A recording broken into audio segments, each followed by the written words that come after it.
Welcome to the Nerd Party. I'm Darren Moser. I'm Philip Gilfus. I'm Daniel Prue. And this is City Alpha 3.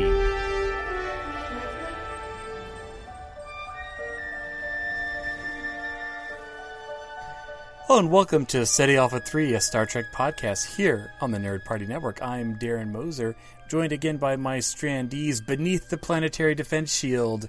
Gentlemen, how are you on this new Star Trek day? Jolon True, Darren.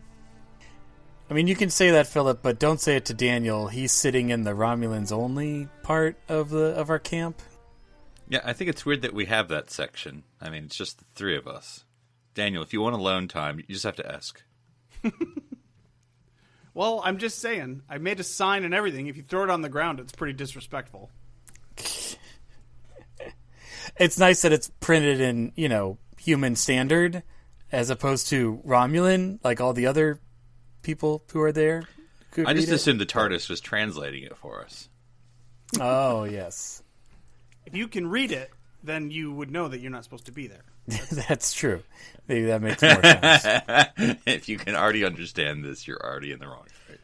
Well, today we're going to be talking about Picard Episode 4, Absolute Candor, which was a very apt title and made a lot more sense after the episode, which, I mean, is how good titles are. But in this episode, Picard... did anyone else think we were going to be at Free Cloud this week? Guess not. We're not quite there yet. Shuttle.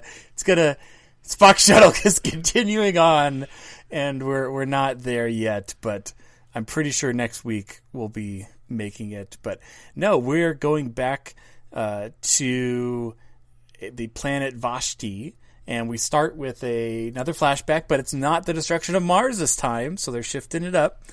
But we get some more of Picard's backstory where he basically used this world as a hub to kind of transport a lot of the refugees. And so there's lots of Romulans here. It's very Frontier West town vibe going on. And there's this sect of Romulan warrior nuns, because that's a thing. Which is cool. And those are the Quo Malat. I know I got the Malat part right, but no, they are helping transition. And I liked this flashback scene because it was the most TNG we've kind of felt Picard, I feel, so far. Not in a bad way, like the other parts haven't been good, but this was him like in his element, like he's helping people, and he's communicating. He's being the arbiter. He's being the go-between. He's on safari in Egypt, is what he kind of looks like. But it does Nigel Thornberry clothes.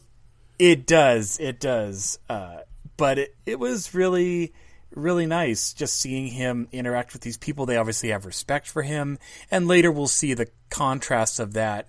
When he returns several years later. But Daniel, what did you think about this detour off to this planet, or at least just the flashback of what we saw of Picard during that evacuation time?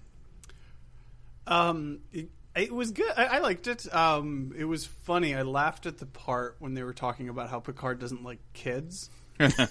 And right in front of the child. Yeah, and the line was, oh God, I can't remember now, but the line was really good, really smartly written about unpredictable, chaotic, something like that. Yeah, but then I can't remember what he said.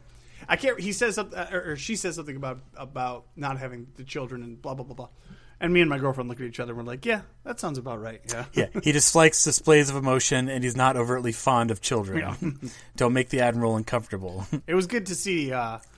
And then, of course, Picard pushed back a little bit on it, obviously, and we get that relationship, which we'll get into. That little Papa Picard kind of later, but kind of feel. I like it.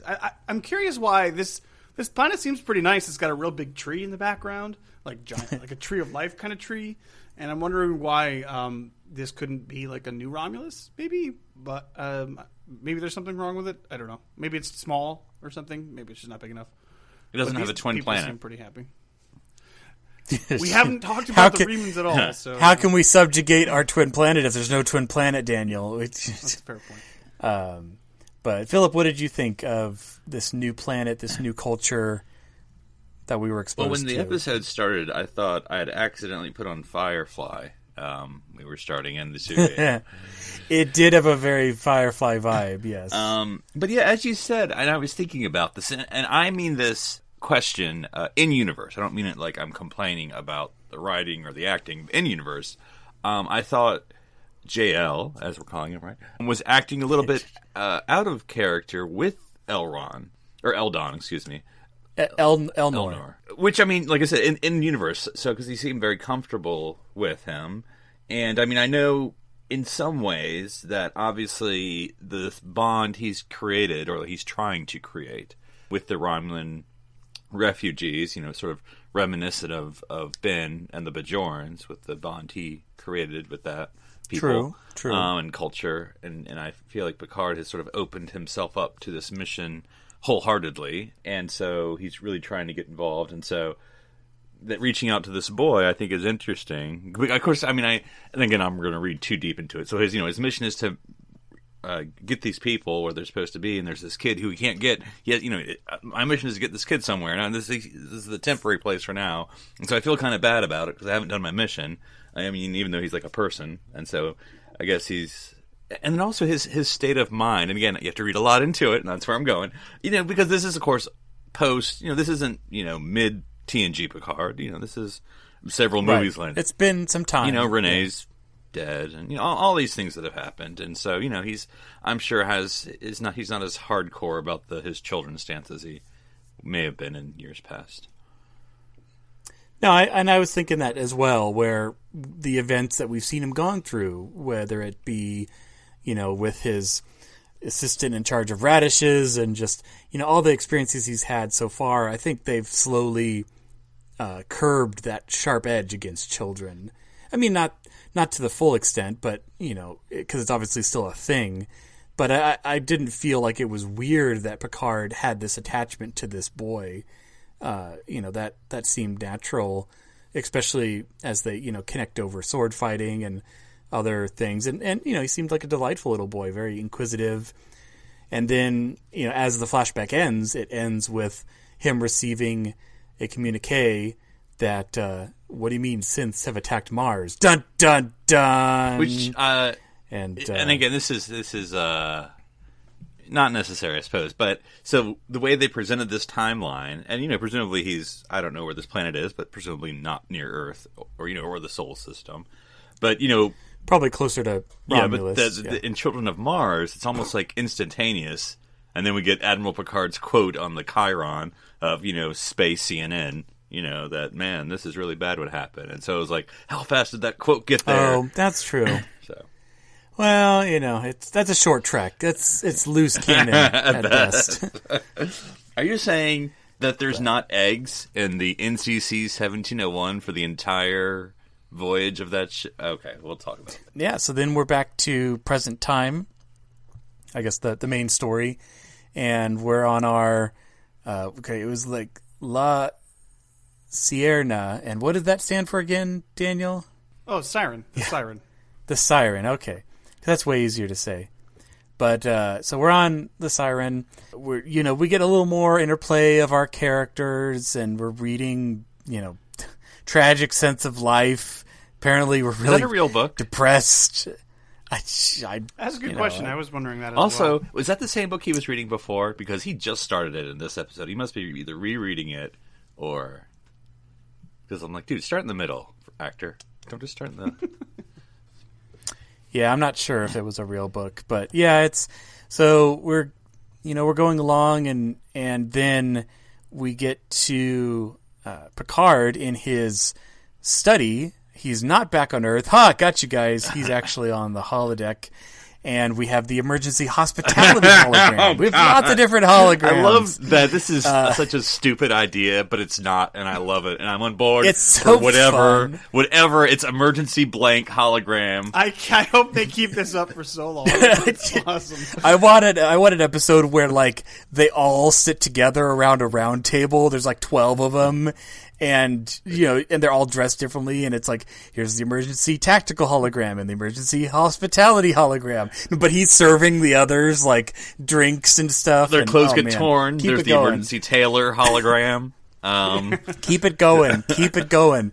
Why have a generalized hologram when you can have hyper-focused specialty holograms? Oh, man. At least they're all played by the same actor. The hospitality hologram is the worst one because he hates that one. Well, and he says he doesn't get to be used very often. So I like like that actor's probably like, you know what? I've seen Orphan Black. I could do that. I can be a bunch of different characters. Come on. Pretty much. So everyone's kind of debating about being rerouted to to the planet to Vashti. So can I throw out a few of these things for the character moments? For it. Because I thought it was a very character-y episode, other than once you get to the planet and a little more actiony. But that's pretty much all Picard. But yeah. So we've talked to Rios and his holograms, like Jem. One thing. Well, also, how long until we see someone reading a book on a pad? By the way, like everyone uses paper books, really. But anyway, moving on. That wasn't my point. My point is, so I was thinking this. Of course, I have to bring up something negative. But Agnes, as a character, I thought was interesting. But in this episode, Cadet Tilly seems to have wandered into this episode instead and played that role. She was just sort of doing the nerdy, twee, awkward. Am I supposed to be in this meeting? What's going? She's on an adventure, but she packed her bags like Bilbo Baggins and is off on her adventure. No, which is I don't think is a bad thing. I like her kind of optimism, outside, objective look at the situation, but that's kind of what we've been given so far. Yeah, I just thought that she was being a little Tilly, and I was like, come on now, you're like the chief Federation scientist of AI, like don't be a little more grown up. Said she doesn't leave Earth very often. Yeah, so this may be kind of a new experience for her. Yeah, I feel that. Well, kind of like we had with Hoshi, was a little bit like that, where she was a little fish out of water. I mean, she's expressed that what she was talking about, like space is so space, and if it's not space, it's the space between space, and it's like you haven't been in orbit in a while, have you?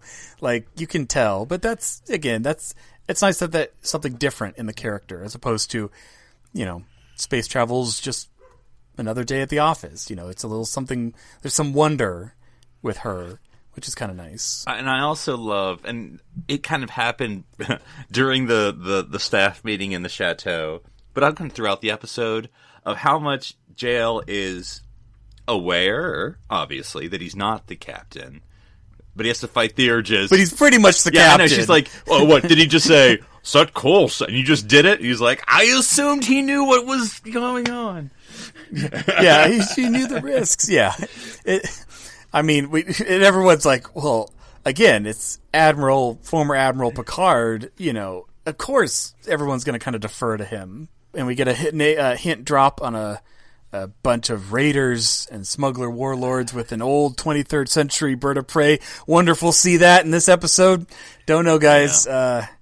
We'll have to find out. Well, I was also interested in how much kind of what I'll say, quote-unquote, world building there was that, not a criticism, just a statement, that was not followed up on. Now, of course, you can introduce something and then follow it up in an episode or two later, but the whole, there was the something Rangers, I didn't quite catch the term, that we're supposed to have controlled that part of the galaxy, but then they've gotten pushed out. Yeah, there was a lot of names thrown around. So, which I guess is... Yeah. Which I just took it as he thought it was more stable, but it's not. And that's revealed later in the episode. I didn't feel like I needed to memorize every name that was coming up. I felt like it was more just painting the picture on the situation. But I know what you're saying, though. It's a lot to take in. But we learn about the way of absolute candor, where our episode title comes from, which is basically everyone just speaks their mind and no filter between brain and Romulan mouth, I guess. warrior sisters, as Agnes says. That's a thing. And apparently that's a really cool thing. Although I don't think we ever see any of them actually fight. It's all the boy. Well, they do mention, and it's something to point out, that that does seem pretty counterculture to what we understand about the Romulans.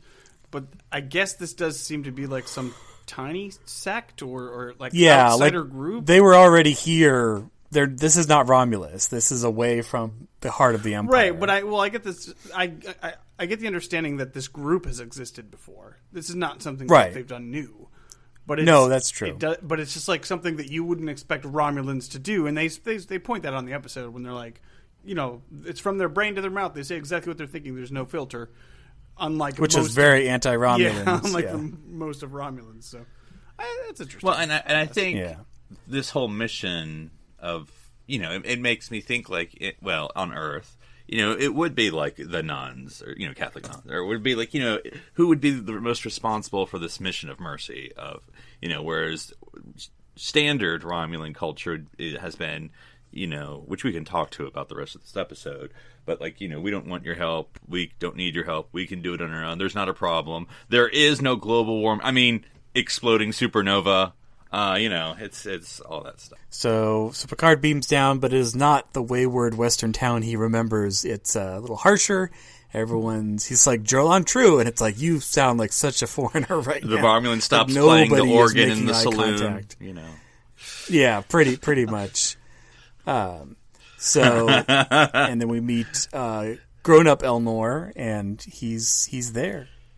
Yes, and Moody. So now we're going to cut to our favorite part of the plot, back on the artifact, I've seen a the few Borg cube. tweets about this being boring, and I'm like, it's not boring. I mean, I know the problem is we know we're going to get the payoff way later, whereas all the Picard stuff is on the front. Well, I mean, for me, and that's always my caveat. For me, am I interested in a romantic storyline? No, but I'm never interested in a romantic storyline. But this isn't for me. There are people who this is for, and it's not me, and that's fine. You would call this a romantic storyline? Oh, wait, are you talking about the brother and sister? No, geez, no.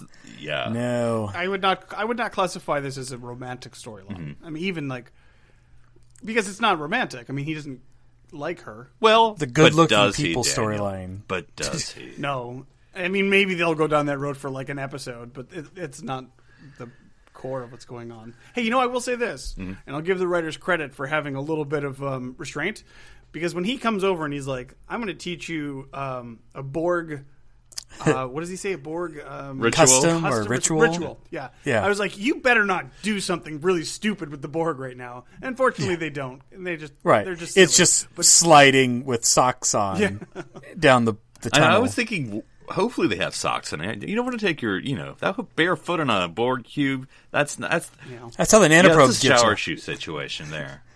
Shower shoe. But yeah, so we're learning more. We're learning more and more about the destroyer, and basically, she's going to be like 1,000 people are going to rise up and cast off their shackles and follow the destroyer. It's like, what does that sound like? I mean, the only thing I was thinking during that whole sort of backstory explanation was Romulan Ragnarok. Yeah, it's basically Romulan Ragnarok. And he also plants the seed in her mind of doubt, where he says, I looked up the ship you left, Earth on, and no one, and the manifest doesn't list you there, but she has the memory of being there. Which, by the way, guys, this is just, I'm married, I'm almost 40, I get it. Just a little thing to throw out there for the young guys and girls.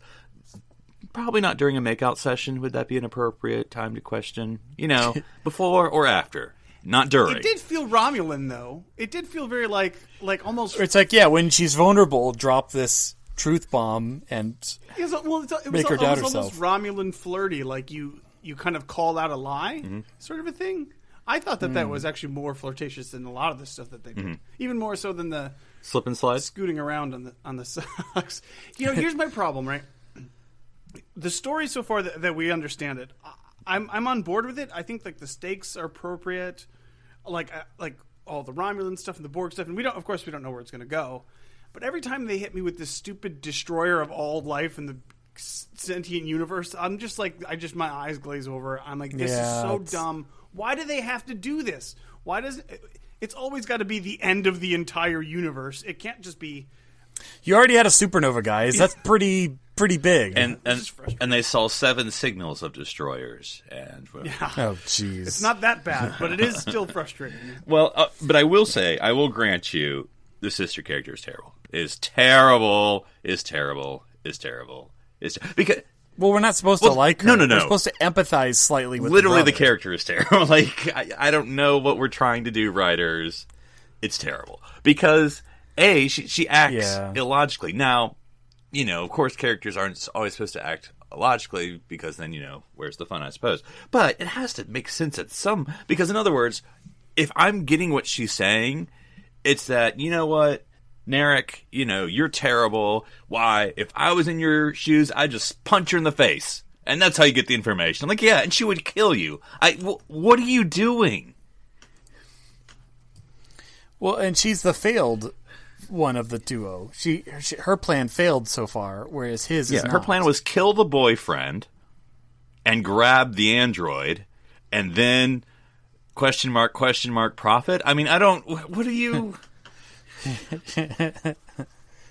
Yeah. Nepotism, by the way. You should never send 2 twins to do one job. It's not going to work well. Matrix. So... Not like this. All right, so Picard is chatting with the sisters, and he's also talking with Elnor. Well, the one sister. Well, and I also like the little line of, don't make promises, because a promise is like a prison, jail. Yeah. It's a prison. And then he's like, oh, well, I forgot that promises were prisons when I brought you this special treat. He's like, oh, I mean, again, it's great exposition, but we all see it. It's like, okay, we know this guy's going to join your crew, and he's going to be a great sword fighter, and he's going to be your let's keep going, because you've sold us on it. Let's, we're good. Can I just pause you for a second, and I'm trying to remember from the episode, and I'm blanking on it. But, I mean, the answer can just be because, and that's a fine answer. I'm willing to go with it.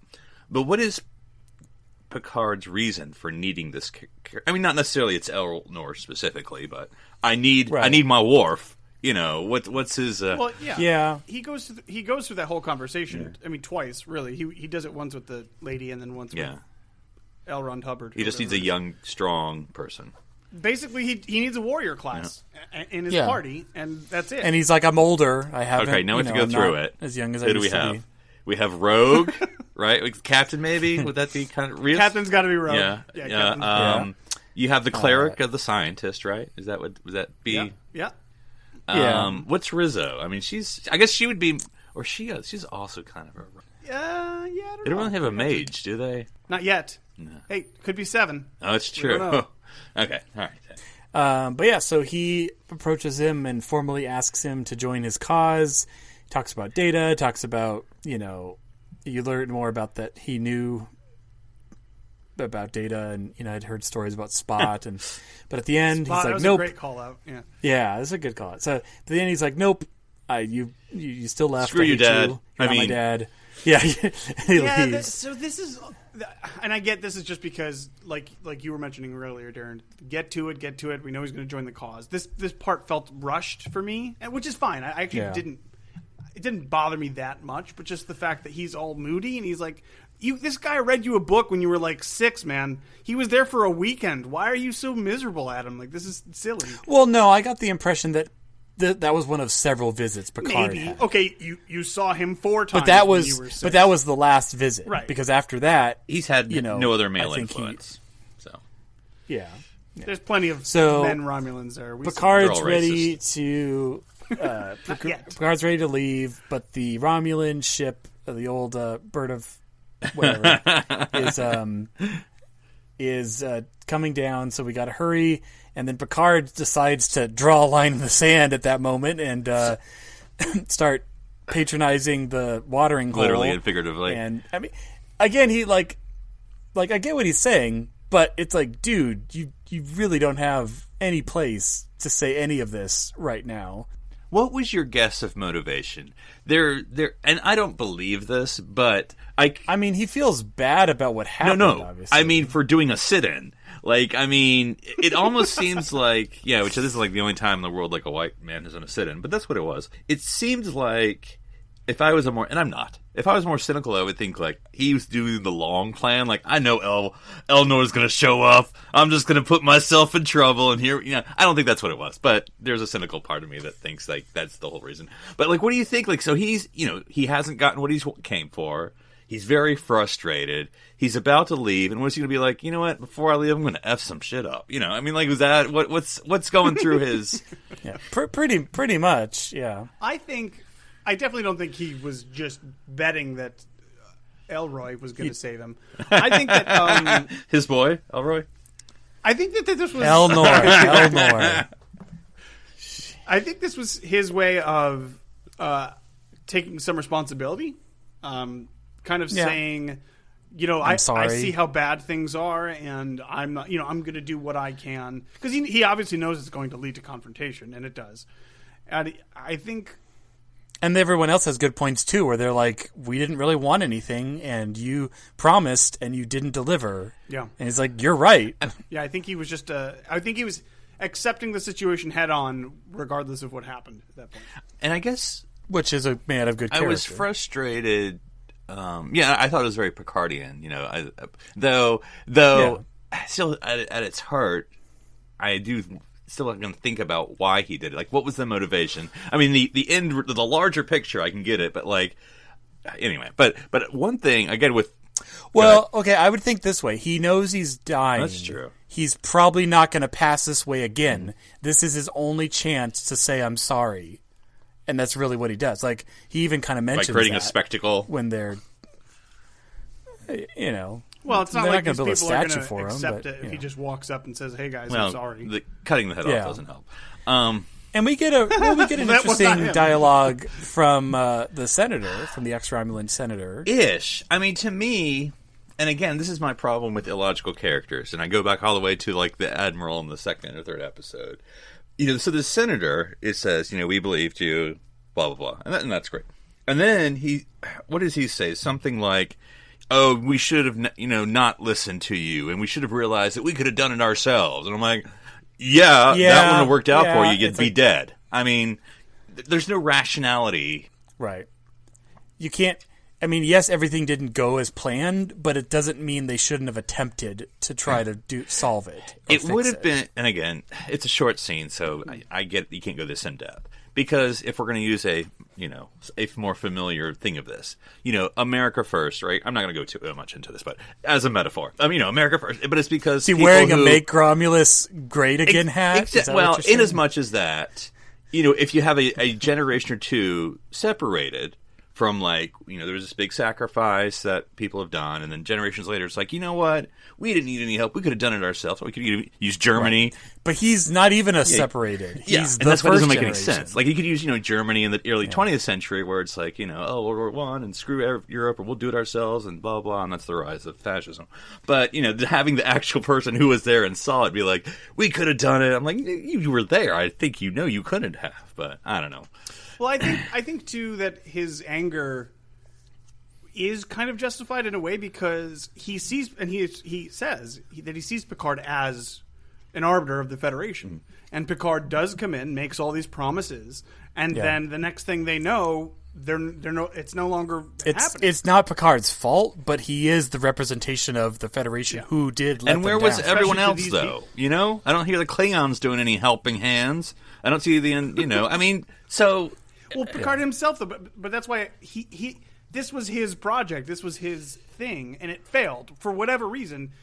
It's not logical, I'm sure, but when your planet blows up and a bunch of your friends die, and this guy comes in, tells you, "Hey, I can make everything better," it makes sense, at least from his point of view, to be upset at Picard. And I like how they do kind of talk about just that refugee mentality of Romulans are a proud people that nobody wants to be removed from their home and lose everything. And he's looking for someone to blame because it's a terrible situation, and he has no power, and that's when people react often. But the former senator, who he should blame? Maybe he could find a piece of transparent glass and look into it. The Romulan government.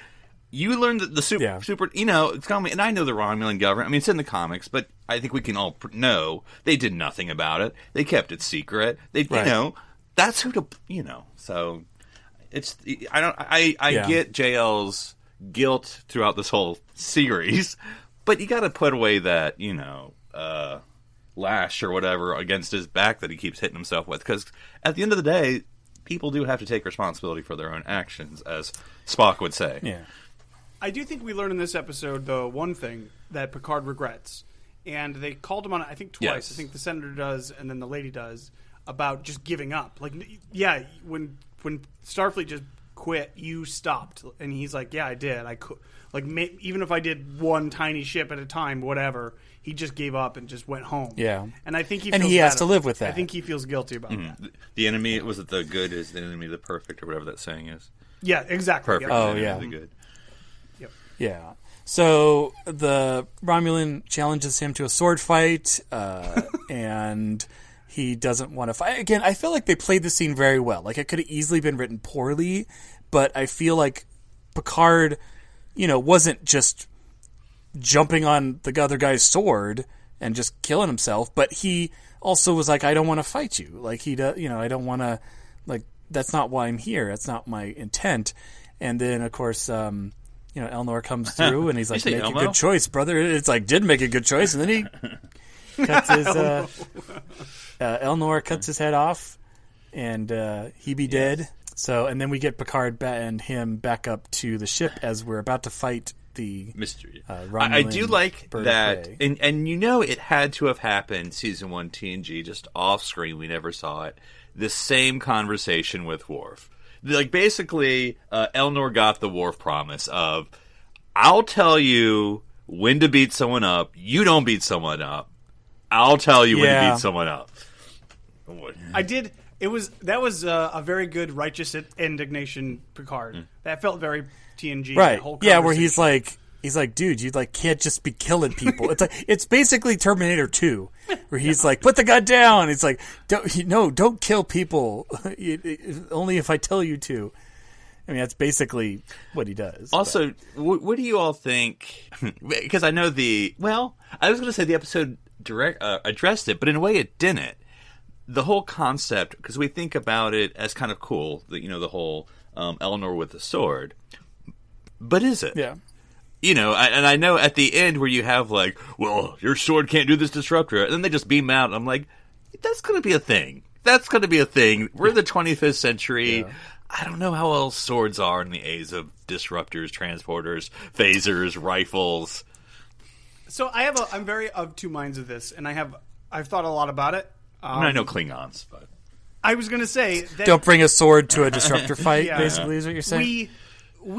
There's always swords in Star Trek. It's been a thing. I mean, batleths are super cool, and they're also would be super ineffective in any sort of fight where there's a disruptor. So it's like, It really depends on how much. Like, in this scenario, it makes sense because this was a battle for honor, and they were doing it hand to hand, and there wasn't anybody else involved. If it's like if he runs into a room and starts like Jedi deflecting like, all the disruptor fire, then I'll be like, okay, this is pushing it a little too far. But if he's always on the high ground, you know. So what we learned though is that the requirement for someone binding their sword to your cause is that the cause is a lost cause, which does not bode well for the rest of the crew. But guys, before we get to the battle scene, we got to go back to the artifact. And back on the artifact, here's Rizzo's. Everyone's okay. I'll sum this up. But yeah, basically, brother sister fun. They hate each other. Don't say that. Let's see. They want to kill them all. They basically need her to lead them back to the. But here's the thing: as I'm like, they're assuming there's a lot more of them. Like you could see the assumptions they're making, and we're like, we don't know that. All we know is that there were two. Well, they might know that though, because they knew that both of these two ladies were synths. True. So they may have information that I still feel like that's kind of a. I mean, you might be right, but I get the impression that they're. Oh man, well, if there's two of them, there's got to be a nest of them. Let's have her lead. Like, I feel like they're jumping that conclusion. I don't get that sense at all. I get the sense that they know very well, like, they probably have... They just don't know where they are. Because they knew where these two girls were. They want to know where Maddox is. And they sent two people to go get them. They know, they just don't know where Maddox is, and probably whoever is helping him. So is Maddox the Davros of the Davros, synths? Davros? I was just thinking, because they introduced this concept in this episode, and I think it's 50-50. I can tell you my point of view, but I completely could be wrong. But like, were these synths, the girls, the sisters, the women, were they sent to where they were on a specific purpose? So, in other words, why is she on this Borg ship? There must be something up, of what she's going to do. Because the sister was almost to the Daystrom Institute. Now, my thought, and maybe this is just more, with data and everything, I just assumed they just sort of did their own thing. But I guess that's probably dumb of me because, again, as Narek tries to introduce, you didn't come here on act, like you were on the passage and you weren't on the list. She has false memories of everything leading up to her being on this Borg cube. But they have to have illusion of free will, of course. It's a really weird thing too, because we don't know why. If it is the Maddox obviously sent them both on a mission, right? And a lot of their memory and or past is false. But why? Yeah, I guess that's what we'll find out. Again, we don't know. Yeah. We don't know. Because now his Daystrom mission failed. Well, probably because I think part of it has to do with the fact that they both believe that they're human. Wouldn't they be able to still act equally human even if they knew that they weren't? Because there's going to be a moment, I promise you, there's going to be a scene in this show where the lady learns that she is a synth, and now she's got to wrestle with the idea of, what am I? What does it mean to be a synth? And then, of course, she's still going to act like a human. She's still going to act like she clutching acts. To her necklace. Yeah. But, I don't know. All right, so back in orbit of Vashti, we have the cool battle with the bird of prey, and obviously got to fly too close to the ship, but also not. You have the tactical hologram. Who speaks? And then, is he speaking Spanish right no, now? I think he's like Spanish. Really? Yeah. I thought he's more like Slavic. He's like Don Quixote. I thought he was like Slavic. I don't remember. I didn't seemed more like Russian or something. He activates Emmett, hologram for tactical emergencies. He sort of has him like a bottle of vodka and was like, "Well, Slav, let's go this way." Well, he's got like a big old beard, long hair, tattoos. He looks like a tattooed, messy-haired version. He speaks Spanish. He looks like what's his face from Iron Man 2. Oh yeah, yes. Mickey Rourke. I want so yeah, pretty much. I want my bird of prey. So they're flying, and then right as they're about to get blown up, an unidentified ship suddenly enters and just smokes the bird of prey, like cuts off its wing, but it gets damaged, takes a critical hit. So we beam them aboard, and it's 7 of 9. Who Picard knows. Picard owes her a ship, apparently. Yes. Yeah, yes. That was a difficult conversation I had to have with my girlfriend because she's like, "Who's that?" I'm like, "Well, that's 7 of 9. She's from Voyager." Blah blah blah. Well, you failed, like, Daniel. How did I? Yeah. She goes, "How does she know Picard?" I'm like, "Well, technically, we don't know that she knows Picard yet, but we assume that they know each other from." Well, she recognized him on sight and says, "You owe me a ship." Right. So right. we assume that they've had interactions, and that's also not surprised since he is also technically amongst the people who were assimilated and aren't anymore. They go to club. the ex-Borg con. They got this. Yeah, they got the special ex-Borg con. They have the special handshake. You just put your hand out and go. Yeah, you hear the little whisper.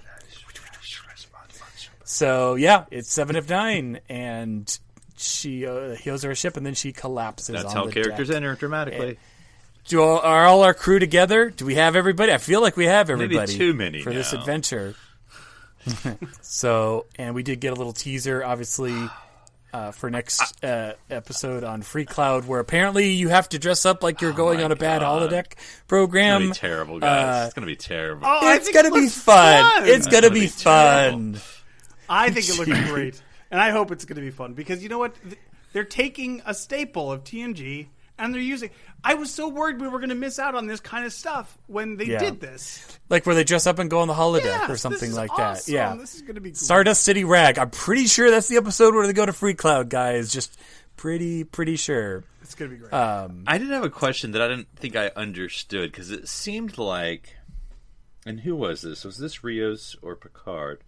That, like, you know, they're having the battle with the bird of prey. Things aren't going well. They're like, oh, fly closer to the shields.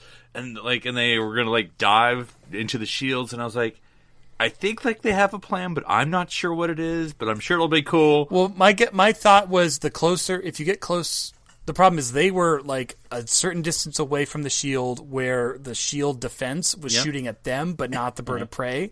So if they go closer and the bird of prey has to get closer, now at least the shield is shooting at both of them. Because Rios said he can't. He can't move faster than him, but he could outmaneuver them. Yeah. So I felt like they were being pinched between the shield defense and the bird of prey, and they were like, we need to basically be on the other side of this where we're pinching the bird of prey between the two. But yeah, I mean, again, it was a bit of a plan. It was very quick. So how much of a plan? What percentage of a plan do you have? Like 20% of the plan. I'm pretty sure. I did like seeing the bird of prey. I thought it was very. That was cool. Look, nice. if the Federation can use Miranda vessels, can we really complain? Nah. Do they? Because I haven't seen one in any of those giant fleets. But yeah, no, it's that was cool though, and I felt it felt powerful, like the way they made the sound effects and shot it. Like you didn't want to get hit by one of those blasts square on. You were like toast. So, Darren, I have a question for you. You're our ship guy, right? The Sure. siren, I know, but. Let me just consult my Discovery technical manual over here. Oh, wait. But what kind of ship... I mean, like, the purpose. What kind of ship is the Siren? Like, what's it for? Like, what's it in its real design? You know what it kind of reminds me of? Is the Valjean, Chakotay's ship from the very beginning of Voyager, where it's kind of like a marauder. Like, it has, you know, enough for a small crew. It's pretty well armed. It's very maneuverable, but it's not like a long-term, you know, deep discovery vessel. Just because Seven's like on, that. you've got to mention. Oh man! No, I'm just saying. God. You know what I'm talking about, though. Like a Maquis Raider, but a little smaller, a little sleeker, not designed in the 90s, basically. Because I was trying to pay a little more attention to like the shots now, because that bridge is like you said, is a multifunctional room. It used to have the controls up front and this huge backspace to it, which is like the pool. Yeah. I don't know, but it's something. Well, and what I want to know is, again, like what was this originally for? Because all these different holographic whatevers apparently were pre-installed, and it's like, so what was this for? Like, is that like there's a hospitality suite at checkout? Did he just like select all modules when he was at checkout, and he was just like, okay, I need hospitality, I need this, I need that, I need that. I mean, it obviously kind of sounds like it's designed for. Well, it kind of also reminds me of the Raven, right? You know, where just because Seven's there, it can be run. Well, but I'm saying it can be run by a minimal crew. And we see it represented less by a advanced computer and more by independent hologram subsystems, which I think is more fun. But it definitely feels like it's set up for, okay, it's the captain and maybe one other, and everything else can be run by the hologram, by the ship. It's that's where I'm going for. Will the ship? I think we'll learn more and more. Will last the whole season? I'm pretty sure. I don't see it until getting the Enterprise destroyed. comes in to save the day. The Enterprise was F. Oh yeah. Oh, is that guys? Is that how season one's going to end? We're getting hailed by a Starfleet vessel. NCC 1701 credits roll. It's the exact same scene. Exactly. They show the same panel and everything. And then we see them like coming nose to nose, but of course the siren is way closer to us because it's not even close in size. I do like the idea that the chateau is going to be the ready room. I really hope they keep guys, it going. we Because built it's not the his set. quarters. We're gonna use it. Yeah. No, it's not. Which I'm totally fine with, but because it's not his quarters. Yeah. It's like the holodeck. And it's like... And they're having a conversation with, he's having a conversation with the hologram, and he's like, we tried to build this to your exact specifications. It's clear that this is going to be used. And he talked to his Romulan butler. Yeah, he sent up the schematics. It's Romulan butler. Hey. Look, it's down to the last detail. You can see the blood there from the Romulans that attacked me before we beamed up. We haven't seen holographic number 1 yet, though, so we'll have to see. Butler! I have a question for you guys. Yeah, I was just thinking that. How, when did you know it was 7? Did you not know until she beamed over? Or, because to me it was pretty obvious when they're like, beam him over. Yes, let's beam that man over. They're so gendered. On his way now. Man. And I'm like, wait a minute, this is weird. I mean, yeah, maybe right in that last moment, but I was just kind of going along for the ride. Like, I wasn't feeling like, oh, is Seven going to show up in this episode? I'm just like, she'll show up when she shows up. It helps in the beginning episode where the credits say, and also Jerry Ryan. So, I didn't see that. Oh, I didn't catch that either. And this one was directed. That's too bad. This one was also directed by Jonathan Frakes. Nice. Our good friend, who I think is also directing next week. I haven't seen an episode title yet, unless you're Googling better. No, next week is Stardust City Rag. Oh, really? Okay. That's true. And it's... I think it's subtitled The One That Phillips Hates. But yeah, this is also directed by Jonathan Frakes. Guys, you just know the cosplay that this episode will create. All right? We all know. We all know what's going to happen here. So as of next week, we'll be halfway through the season. Is there a break or no? I don't believe so. I don't think they're going to do that. This is episode 5? We just finished 4. But I mean, there's only 10, right? Okay. Right. That's why I said. So next week halftime will be halftime. It doesn't feel like It doesn't feel like halfway, does it? It doesn't feel like we know enough. Maybe next week will be a linchpin episode and we'll learn a lot. I feel like we're gonna either see Maddox or get a lot more on where Maddox is and what's going on next week. I feel like next week's going to be that turning point where now we know what we need to do for the rest of the season kind of point. Yeah, I guess that's my guess. All right. Well, Philip, what was your favorite moment from Absolute Candor? It was good episode. So start with the highlight, and I just think it seems that almost every episode, and I get it, this is the theme of the whole series, but it's a little much for me. Everyone's angry at Jean-Luc, no matter who you are. Starfleet's angry at him. Romulans are angry at him. His butler and maid are angry at him. Number one probably doesn't like him either. Everyone's angry at Picard, and I get it. He's supposed to be our central character who has been, used up by life and is, brooding. But I'm like, I need a cheerleader. I need someone who likes Jean-Luc to show up, because everyone else is mad at him. Rios likes him, and Agnes likes him. That's true. Rios doesn't show it though. He reads books at him. I think Rios really likes Picard. I think he's trying to hold are we going to have that scene the next episode where Jean-Luc's kind of still wandering the ship, doesn't know his way, and he opens up the door, and it's the room filled with posters of him, and like autograph pictures, and memorabilia, and he's like, we'll never talk about that. All right. And did you have a favorite part, Daniel, of this episode? I really, really did enjoy the Romulan Warbird, even though it's an old ship. Bird of prey. Nice to see it. Nice to see it updated, even though it's it's probably like 150 years old at this point, huh? But that was great. I like the and of course seeing all the Romulan stuff is good for me. So I'm enjoying it. I'm on board for the ride. So, and I'm excited. I'm excited about 7. I really am excited to see how she fits in. I wouldn't expect her to be through all the other episodes, but I think we're going to get her for an episode or 2. I hope they establish an interesting relationship with her and Picard, and I hope we get to see. And I hope she name drops some people. Name drop Janeway or the Doctor.